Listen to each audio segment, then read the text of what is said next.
Hello guys and welcome to another UnNerded videos. This time security. It's me and Jake again, but this time we're also joined by Chris and Chapman. Hello viewers. Howdy. Today we're going to start off, we're just going to recap on brute force. We talked about this last video, didn't we, Jake? Yeah, we did. Basically If you haven't seen it, sorry. it's okay. If you haven't seen it, I'd recommend you check out the link. It's in the description. Basically, what we did last time was tell you how not to do your password because, well, hackers normally have a huge database or a dictionary of commonly used passwords now, like changing a letter for a number.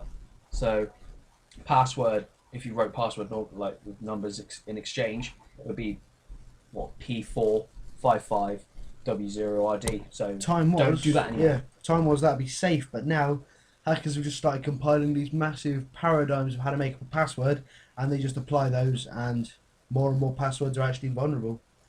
So yeah, that was brute force. We covered that last week. What we're gonna do is just tell you how to defend against brute force attacks. So we're just gonna move on now to keystroke dynamics. Keystroke dynamics. Chapman, would you mind telling us all about keystroke dynamics? I can do keystroke dynamics. What keystroke dynamics is where it logs how you type in a password. So if I were to type in my password quite fast, it would register on the software that you would have downloaded that I've typed it in quite fast. So if some hacker were to try and type it in, but not at the same speed, it would log that and just flag it up as wrong. Yeah, but surely, but surely that's not good if, like, one day you're high on coffee or something like that, you're on a caffeine overdose, and then the next day you're brutally hungover. Yeah, well, no, it's not, because you're going to type slow as hell, so it's not really going to help you in some senses, but... Are there any upsides? It's downloadable, so you just... Oh, well, so you don't have to have it right there. It's just stored on your PC. If that's the only upside... There's no hardware. It's not bad, because it means that maybe smaller businesses that don't want to fork out so much on fingerprint scanners or things of that nature, they can still afford some form of extra security. Then they're probably going to spend 10 minutes a day trying to type in their password at the correct speed. Well, what price do you put on security? I just want to explain to you guys about biometrics, really. They're very handy to do. They're very handy in any kind of working environment, really. It doesn't have to be anything to do with computers. What are they? Basically, it's a piece of hardware that simply scans a unique feature on your body, and really helps out considering that it scans your eyes, it scans your fingerprints, it can scan your face. Mobile phones have technology that can scan your face now. Wouldn't that be vulnerable to identical twins or things of that nature? Yeah, with identical twins, yeah. I mean, surely the other one can get in with face recognition. So, but that one's still currently in development. Yeah, it's not very popular. It's not very. Yeah, it's one of the least popular types of biometric security. Gentlemen, what do you think of when you hear the word biometrics? Star Trek. I was more thinking different types of biometrics.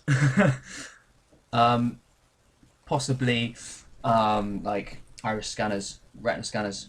Well, the infamous one was voice recording, isn't it? That is absolutely appalling these days. Oh, well, yeah, actually. Yeah, well, I mean, it's that bad that I even forgot to mention it. You can record your voice today, and maybe you're a smoker, so you're on a bad day, you've got a sore throat, it just won't sound the same, and you won't be able to use your workstation that day. Yeah. It's not ideal, is it? No, it's not. But no. I mean, the biometrics are really handy if you're working in a company environment. I wouldn't suggest using them for home use. Well, you can get laptops built in with electrostatic sensor pads. Yeah. But they're more ideal for working environments that are guarding something a bit more secure than a home used laptop. It's not much trouble just to swap your finger across the pad. So you could, there's no sense in not buying a laptop simply because it's not that much extra. Is it not? Unfortunately, however, there was a bit of a scandal a few months back where it was found that the people that were installing the software and the hardware into these laptops had unfortunately stored the password in plain text in the registry, which basically meant that if you know what you were looking for, you could get into this computer once, maybe getting whoever's computer it is to log you in on the one-time thing. You then navigate to that place in the registry and find their password. So basically, It's not ideal, but I think they've corrected the issue since. no. But well, that's just sums up my match, I suppose. What are barcodes? Chris, would you mind telling me all you know about barcodes? All I know, well, barcodes are the codes which you find on the back of products. So you crisp packets, cans, things like that.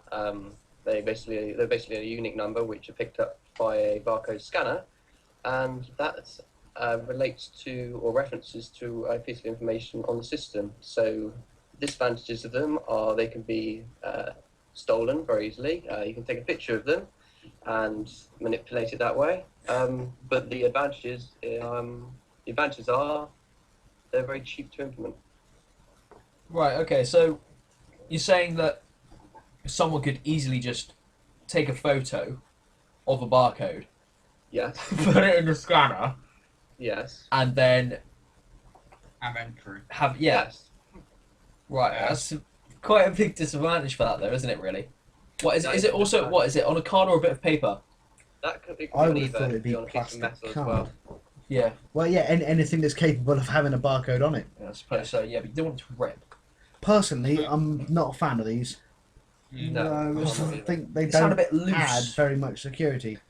But I suppose it could be made an argument that maybe if you're in like a school or educational establishment, just give the teachers these barcode things. Means that only they can get into the rooms, and I don't think the kids, particularly if you do it to places with maybe That's a good. younger kids, wouldn't have the So, resourcefulness. say to like actually- Say like it's a Explosiveness. school that has a science lab or something like that, so it's got dangerous chemicals. Exactly. Obviously, you don't want the kids wandering around, so maybe give all the teachers barcodes. Problem solved.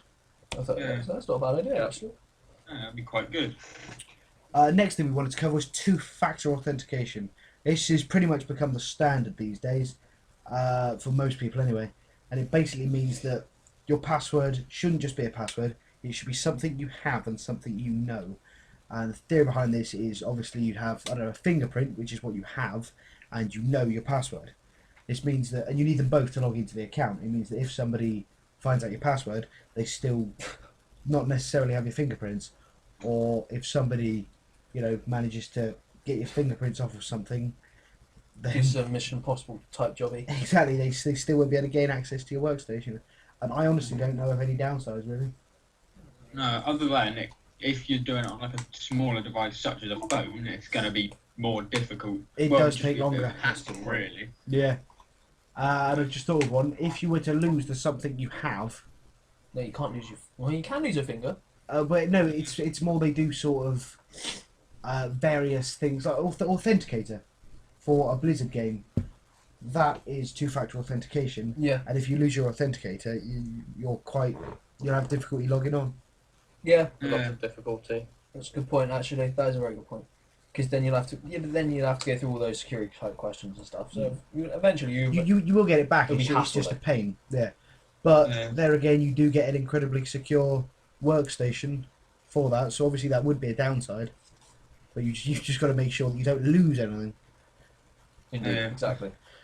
Does I anyone? suppose if you put with biometrics and passwords, it's still secure because you're unlikely to lose like an eye or a finger. Yeah, yeah. Unlikely, but Unlikely. not impossible. Right. Anyone have anything else to add? No, I think we just about covered it all there. I believe that's us. No, thanks very much for watching. Remember to like, subscribe, and comment to us.